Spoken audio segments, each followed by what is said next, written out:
Hello student, Maurya देव तापड़िया कन्या महाविद्यालय के यूट्यूब चैनल में आप लोगों का स्वागत है। आज अपने इस वीडियो में देखने वाले हैं गो टू कंट्रोल स्टेटमेंट। ये आपका एक ब्रांचिंग कंट्रोल स्टेटमेंट है। कैसा स्टेटमेंट है आपका? ब्रांचिंग प्रकार का कंट्रोल स्टेटमेंट है। ये आज आपके जो कंट्रोल स्टेटमेंट का लास्ट टॉपिक है, इसमें मैं आपको बताऊंगा आज गो टू के बारे में कि गो टू जो ब्रांचिंग कंट्रोल स्टेटमेंट है वो किस प्रकार से वर्क करता है एक प्रोग्राम के ऊपर, या उसके इफेक्ट प्रोग्राम पे किस प्रकार के आते हैं और उसको किस प्रकार से प्रोग्राम में लिखा जाता है। तो आइए शुरू करते हैं कि अपना गो टू कंट्रोल स्टेटमेंट। देखिए student, go to control statement का प्रयोग सी भाषा में तब किया जाता है जब आप एक निश्चित जगह पर आप अपने प्रोग्राम कंट्रोल को भेजना चाहते हैं। यानी आप गो टू का प्रयोग करके अपने प्रोग्राम कंट्रोल को एक निश्चित जगह पे भेज सकते हैं। इसके लिए क्या किया जाएगा? आपका गो टू का प्रयोग किया जाएगा। तो वो निश्चित जगह कौन सी होती है?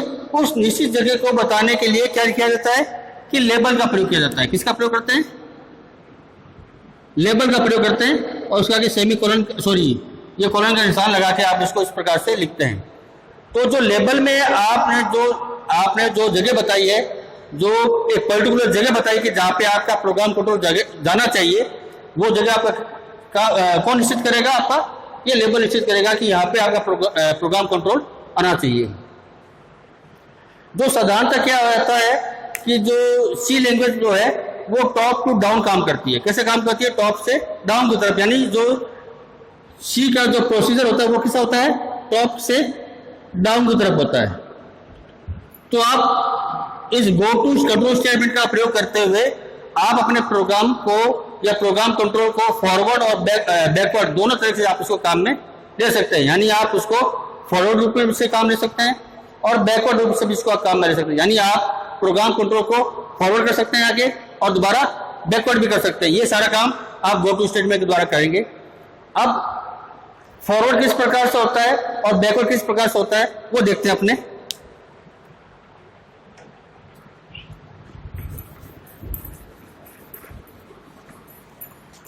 जब आप गो टू का प्रयोग पहले करते हैं, मैंने दिया मान लीजिए गो टू लेबल, ठीक है।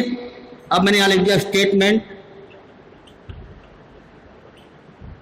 और आपकी स्टेटमेंट जो भी आपने लिखी यहां पे वो स्टेटमेंट आ गई।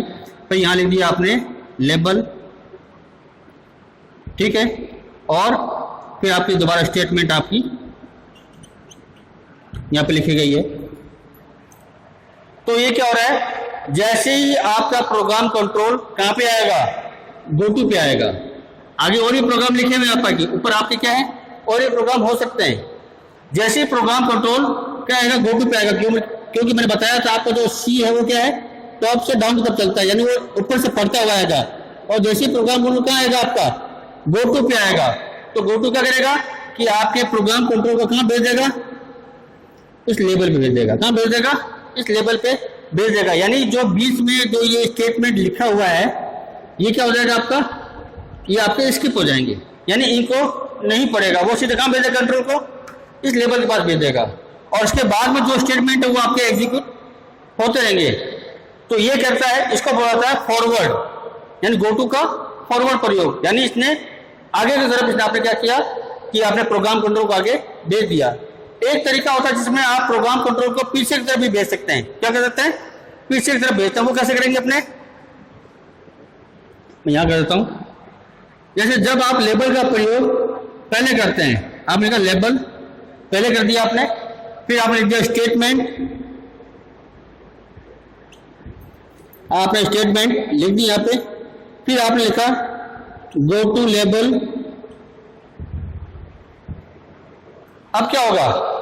अब जैसे ही आपका ये जो पहले क्या करेगा? इस प्रकार से आपके प्रोग्राम कंट्रोल को पढ़ता रहेगा, आपके स्टेटमेंट को पढ़ता रहेगा।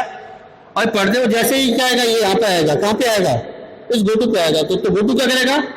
इस प्रोग्राम कंट्रोल को कहां भेजेगा? इस लेबल पे भेजेगा।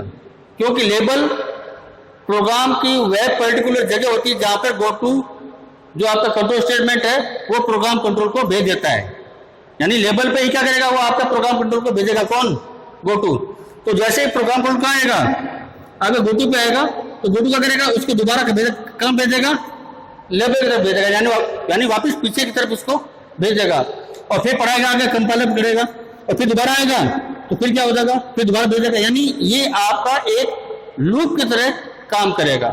लूप में क्या होता है, लूप में किसी कथन को बार बार दोहराया जाता है। इसमें क्या हो रहा है, कथन आपका बार बार दोहरा रहा है, मतलब रिपीट हो रहा है। गोटू पे आया, गोटू वापस लेवल भेज दिया, फिर वापस पढ़ा आपने, फिर दोबारा गोटू पे आया, फिर वापस ऊपर भेज दिया, मतलब इस प्रकार से चलता रहता है। तो इस बैकवर्ड जो गोटू का प्रयोग होता है, इसको कंट्रोल करने के लिए हमेशा कंडीशन का प्रयोग किया जाता है।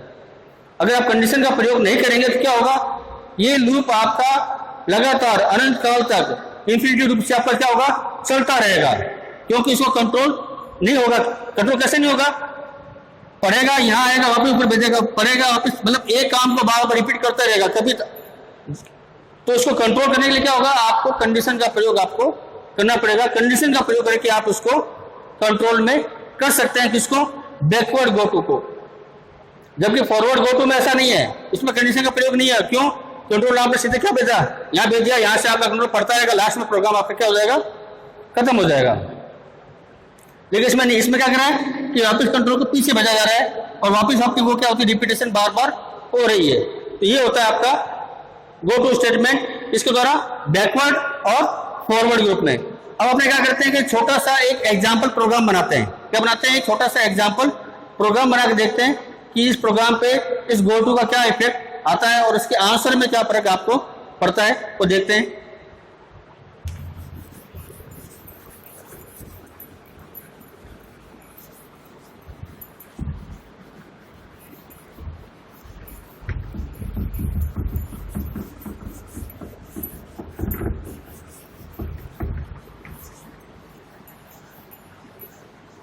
हाँ, तो मैं देखो इसमें जो प्रोग्राम बनाऊंगा उसमें अपने क्या करेंगे, अपने ऑड और इवन वैल्यू ज्ञात करेंगे, यानी किसी संख्या का ऑड और वो संख्या ऑड है या इवन अपने ये ज्ञात करेंगे।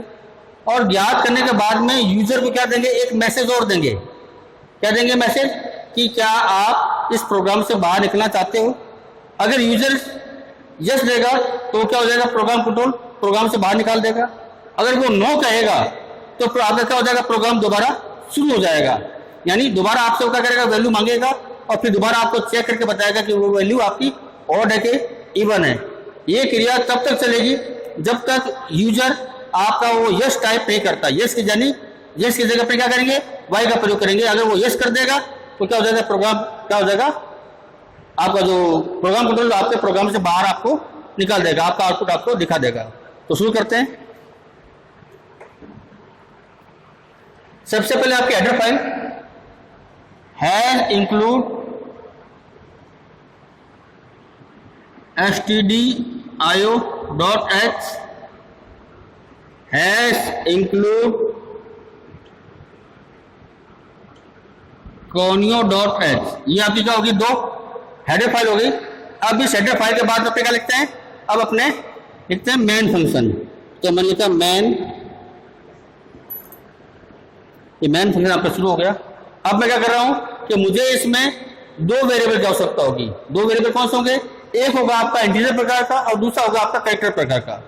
इंटीजर क्यों होगा, इंटीजर में अपने वैल्यू जो आपका जो नंबर है ऑड इवन के लिए वो वैल्यू अपने क्या कराएंगे, इंसर्ट कराएंगे यूजर के द्वारा, इसलिए वो आपकी क्या वैल्यू होगी, आपकी इनपुट वैल्यू होगी, सॉरी इंटीजर वैल्यू होगी।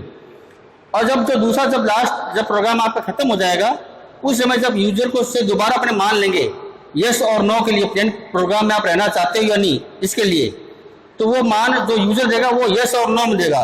तो यस और नो कैसी संख्या आपकी, कैरेक्टर प्रकार की संख्या है।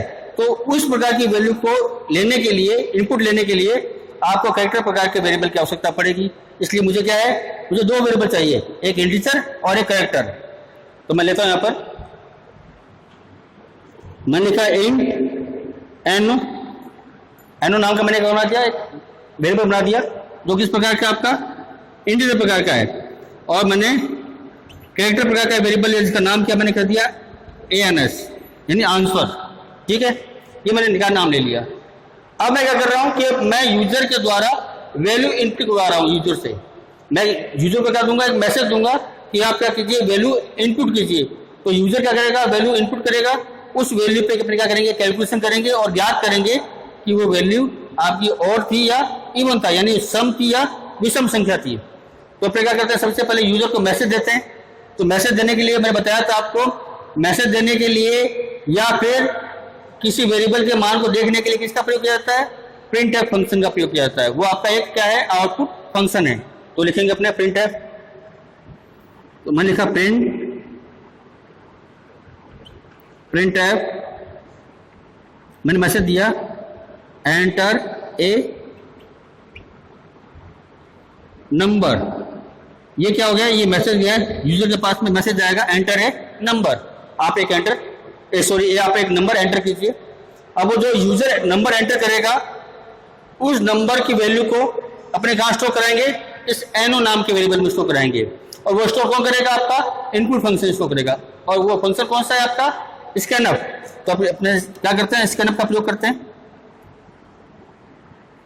स्कैनफ लिखने का तरीका क्या होता है, %d क्यों, क्योंकि आपका ये इंटीजर प्रकार का मान है एनो, तो %d लिखा जाएगा इसके लिए। और किसमें स्टोर करना है, एनो नाम के वेरिएबल में स्टोर करना है। तो %, एनो और सेमीकोलन। तो क्या हुआ कि यूजर ने मैसेज किया यूजर के पास में, या आप नंबर एंटर करो, यूजर ने नंबर एंटर किया, वो नंबर को अपने एनो नाम के वेरिएबल में स्टोर कर लेंगे। ठीक है, अब क्या करते हैं कि अब अपने चेक करेंगे, क्या चेक करेंगे कि वो जो नंबर यूजर ने दिया है वो आपका सम है या विषम है, यानी ऑड है क्या, ये वो इवन है। अपने उसको चेक करेंगे।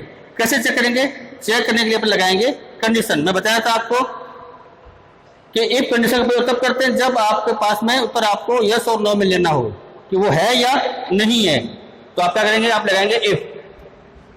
तो मैंने लिखा इफ में क्या लिखा, एनो नंबर में मैं क्या करूंगा, ये आपका कौन सा ऑपरेटर है, अर्थमेटिक ऑपरेटर। अर्थमेटिक ऑपरेटर में कौन सा ऑपरेटर है आपका, ये है आपका मॉडुलस, जो क्या करता है, शेषफल याद करता है। क्या करता है, शेषफल याद करता है। यानी मैं नंबर में भाग दूं किसका, 2 का, तो 2 का भाग कौन देता है भाई। अगर आपको किसी संख्या का पता करना है कि वो सम है या विषम है तो क्या करना पड़ेगा, आपको 2 का भाग देना पड़ेगा। तो मैं 2 का भाग दे रहा हूं। तो मैं अब मैं नंबर में क्या दूंगा, 2 का भाग दूंगा, और उसका जो शेषफल है वो कितना आना चाहिए, 0 आना चाहिए। कितना आना चाहिए आपका, 0 आना चाहिए। तब करना पैसा क्या होगा, तो वो संख्या क्या होगी आपकी, सम होगी। तो मैं यहाँ पर क्या कर दूंगा, मैं प्रिंट करता हूं मैसेज, प्रिंट है इवन। क्या प्रिंट हो जाए आपका, इवन प्रिंट हो जाए। अगर मान लीजिए शेषफल 0 के अलावा कुछ और बचता है, यानी 1 बचेगा, तो क्या हो जाएगा आपका एल्स। सॉरी, मैं यहाँ पर कर्ली ब्रैकेट लगना भूल गया, तो यहाँ क्या लगेगा, कर्ली ब्रैकेट लगेगा। फिर लिखा मैंने एल्स मैंने क्या लिखा, अगर मान लीजिए शेषफल आपका 0 के अलावा क्या बचता है, 1 बचता है, तो क्या होगा प्रिंट है और प्रिंट हो जाए। क्या प्रिंट हो जाए आपका, और प्रिंट हो जाए। ठीक है, ये तो आपकी कंडीशन चेक होगी कि भाई मैं नंबर में 2 का भाग दूंगा, और वो नंबर में भाग देने पर अगर शेषफल 0 बचेगा तो वो संख्या क्या है आपकी, इवन है, यानी सम है। अगर मान लीजिए शेषफल आपका 1 बचता है तो वो क्या हो जाएगी आपकी, एल्स ऑड हो जाएगी। तो ये आपने क्या कर लिया, ये तो आपने लगा दिया। अरे यार मैं भूल गया, इसमें अपने एक चीज रहेगी, क्या रह गई, मैंने यहाँ पे लेबल नहीं लगाया। सॉरी, मैंने क्या लगाया, यहाँ पे लेबल नहीं लगाया। मैं भूल गया था कि मैं अभी क्या नाम है, GoTo का प्रोग्राम बनवा रहा हूँ। तो यहाँ पे क्या होगा आपका, यहाँ पे अपने लेबल लिखेंगे, यानी अपने प्रोग्राम काउंटर को यहाँ भेजना है। तो अपने क्या करेंगे, यहाँ पे मिटा देता हूँ अगर मैं दोबारा, मैं थोड़ा ऊपर लेता हूँ। इंट ए हो गया आपका, सॉरी ए नहीं, अपने एनो था, एनो करेक्टर था आपका ANS। यहाँ पर मैं लेबल जो बना रहा हूँ प्रोग्राम कंट्रोल को भेजने के लिए GoTo के द्वारा, यानी जो GoTo जो प्रोग्राम कंट्रोल को भेजेगा वो कहाँ भेजेगा, यहाँ भेजेगा, स्टार्ट पे, यानी शुरू पे भेजेगा। तो शुरू पे भेजेगा तो यानी आपका प्रोग्राम दोबारा शुरू होगा। तो इसलिए मुझे क्या करना है कि शुरुआत में ही वो लेबल लिखना पड़ेगा। तो मैं लेबल का नाम क्या देता हूँ, स्टार्ट देता हूँ। क्या दे दिया, स्टार्ट। ये आपका क्या लेबल हो गया। ठीक है, ये ध्यान रखना, ये मेरे से क्या होगी, तो मिस्टेक होगी, मैं भूल गया था, तो मैं यहाँ लगा दिया स्टार्ट। ये आपका लेबल बन गया। ठीक है, तो आपका क्या हो गया कि अब तो ये कंडीशन पूरी हो गई। अब मैं क्या कर रहा हूँ कि मैं अब ये प्रोग्राम आपका कंप्लीट हो गया। अब प्रोग्राम कंप्लीट होने के बाद मैं यूजर से क्या कर रहा हूँ, मैं यूजर को दोबारा एक मैसेज दे रहा हूँ। क्या मैसेज देना चाह रहा हूँ कि क्या आप प्रोग्राम से बाहर निकलना चाहते हैं। अगर यूजर क्या करता है, यस करता है, यानी वो वाई दबाएगा, तो क्या हो जाएगा, आपका प्रोग्राम कंट्रोल प्रोग्राम से बाहर उसको निकाल देगा। अगर वो नो दबाता है यानी एन लिखता है, तो क्या होगा, आपका प्रोग्राम दोबारा जो आपका जो गो टू स्टेटमेंट वो क्या करेगा, प्रोग्राम कंट्रोल को दोबारा कहाँ भेजेगा, स्टार्ट पे भेजेगा। कहाँ भेजेगा, स्टार्ट पे।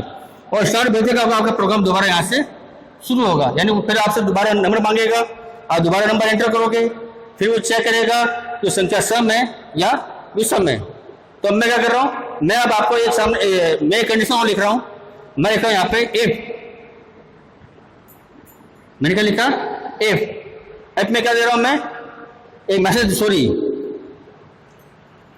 यहाँ पर अपने क्या लिखेंगे, सबसे पहले अपने मैसेज देंगे यूजर को। तो मैं लिखता हूँ प्रिंटफ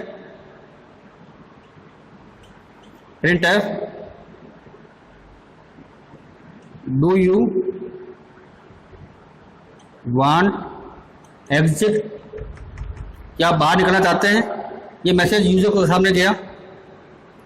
अगर वो क्या करता है, यस करता है और नो करता है, तो वो वैल्यू आपकी कहाँ सेट होगी, आपके आंसर जो आपका ANS नाम का वेरिएबल में है, जो कैरेक्टर प्रकार के, उसमें अपने उसको क्या करेंगे, स्टोर करेंगे। तो वो करते हैं अपने स्कैनअप द्वारा। मैंने लिखा स्कैनअप। स्कैनअप कैसा वैल्यू आपकी, कैरेक्टर प्रकार की, इसलिए यहाँ पर % क्या आएगा आपका, %C आएगा, %C सॉरी, एंड %ANS नाम के वेरिएबल में आपका क्या होता है, ये स्टोर हो जाएगा ये मान, यानी y और n जो भी देगा वो आपका अब कहाँ स्टोर हो जाएगा, आपका ANS में स्टोर हो जाएगा।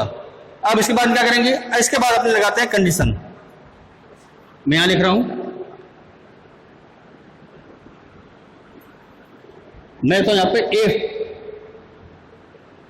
ANS बराबर बराबर क्या हो, n हो, कैपिटल N लिख दिया मैंने, लिख दिया, ठीक है, मैंने क्या लिख दिया, n हो, तब क्या हो, ये भी आपका क्या हो गया, कंडीशन लगी। अगर मान लीजिए ANS में यानी इस वेरिएबल में क्या आता है, यूजर n लिखता है, कैपिटल N, तो क्या हो जाएगा, वो गो टू स्टार्ट, यानी वो गो टू स्टेटमेंट आपका एक्टिवेट होगा और स्टार्ट नाम के लेवल पे उसको प्रोग्राम कंट्रोल को भेज देगा, यानी यहाँ पे, ठीक है। तो ये काम होगा। अब ये कंडीशन खत्म और फिर आपका गेट CS, लास्ट में प्रोग्राम भी आपका खत्म और ये आपका मेन फंक्शन भी यहाँ पे बंद। अब हो क्या रहा है कि जैसे ही मान लीजिए ये प्रोग्राम आपका चला यहाँ पे, ऑड इवन पता हो गया, ऑड इवन पता होने बाद में ये मैसेज और आएगा यूजर के सामने कि क्या आप प्रोग्राम से बाहर निकल जाते हैं, do you want to exit. अगर यूजर करता है यस, तो क्या हो जाएगा, ये कंडीशन चेक नहीं होगी और प्रोग्राम को कहाँ निकल जाएगा, आपका गेट शीट पे आएगा और प्रोग्राम आपका बंद हो जाएगा। अगर मान लीजिए यूजर का लिखता है नो यानी एन करता है, तो एन करता है तो क्या होगा, एन करने पर क्या होगा, वो कंडीशन चेक करेगा कि क्या आंसर में एन है, एन दिए, एन होती क्या करेगा, आपका गो टू स्टेटमेंट क्या हो जाएगा, आपका एक्टिवेट होगा। और गो टू क्या करेगा कि आपके स्टार्ट नाम के लेवल पे प्रोग्राम कंट्रोल को भेज देगा, यानी आपका प्रोग्राम क्या होगा, दोबारा शुरू हो जाएगा। दोबारा शुरू होगा क्या होगा, आपका जो प्रोग्राम कंट्रोल यहाँ आएगा, तो इसके बाद में कहाँ आएगा, यहाँ आएगा। यहाँ से क्या करेगा, दोबारा आपसे नंबर पूछेगा, आप जो नंबर दोगे उस नंबर के ऊपर को दोबारा यहाँ पे कैलकुलेशन की जाएगी, फिर दोबारा चेक होगा कि वो इवन है या ओड है, फिर दोबारा मैसेज आएगा आपके पास में, आप चाहते हो बाहर निकलना या ना। अगर कहते हो यस तो बाहर आ जाएगा, नो तो फिर क्या दोबारा आपका प्रोग्राम चलेगा। ये इस प्रकार से आपका प्रोग्राम चलता रहेगा जब तक आप क्या दबाते हैं। अगर आप वाई नहीं लिखोगे तब तक आपका प्रोग्राम क्या होगा, चलता रहेगा। इसमें गलती का एक काम और करते हैं, ये मैं कैपिटल एन लिख दिया है, मान लीजिए क्या नाम है, यूजर ने स्मॉल एन देता है, तब अगर वो केवल कैपिटल एन देगा तभी कंडीशन काम करेगी। क्यों, क्योंकि आपने यहाँ पे क्या लिखा है, कैपिटल एन लिखा है। मैं चाहता हूँ कि स्मॉल एन दे तो भी क्या हो जाए, वो बाहर सॉरी आपका प्रोग्राम चल जाए। तो मैं क्या लिख दूंगा यहाँ पर, मैंने दिया यहाँ पर और, मैंने लॉजिकल और ऑपरेटर का प्रयोग किया। किसका किया है, लॉजिकल और ऑपरेटर का। इसमें लिख दिया मैंने, मान लीजिए मैं यहाँ लिखता हूँ, इसके बाद मैं यहाँ लिख रहा हूँ, तो ध्यान रखना ANS बराबर बराबर एंड, ठीक है। तो ये भी हो गया आपका ये कर्ली ब्रैकेट यहाँ से। तो ये इस प्रकार से अगर आप कैपिटल एन में देता है तो भी आपका प्रोग्राम चलेगा और स्मॉल एन देता तो भी आपका प्रोग्राम आपका चलेगा। तो ये था आज का टॉपिक जिसमें मैंने बताया आपको कि गो टू स्टेटमेंट किस प्रकार से प्रोग्राम में कार्य करता है और वो किस प्रकार से एक पर्टिकुलर जगह पे प्रोग्राम कंट्रोल को भेज देता है, चाहे वो बैकवर्ड में हो चाहे वो फॉरवर्ड में हो। बैकवर्ड में भेजने के लिए हमेशा कंडीशन का प्रयोग किया जाएगा, जो मैंने यहाँ पर किया है, यानी उसको कंट्रोल करने के लिए कंडीशन का प्रयोग किया जाएगा। नहीं तो क्या होगा कि वो आपका बार बार रिपीट होता रहेगा, वो कब तक होगा, अनंत काल तक होगा, अगर आप कंडीशन का यूज नहीं करते हैं। लेकिन अगर आप गो टू का प्रयोग फॉरवर्ड के रूप में कर रहे हैं तब आपको कंडीशन की आवश्यकता नहीं होती है और आपका प्रोग्राम आपका आसानी से काम करता है। तो आज के वीडियो में इतना ही। इस वीडियो से समझ कोई भी क्वेरी या कमेंट हो तो आप मुझे कमेंट बॉक्स में कर सकते हैं। धन्यवाद।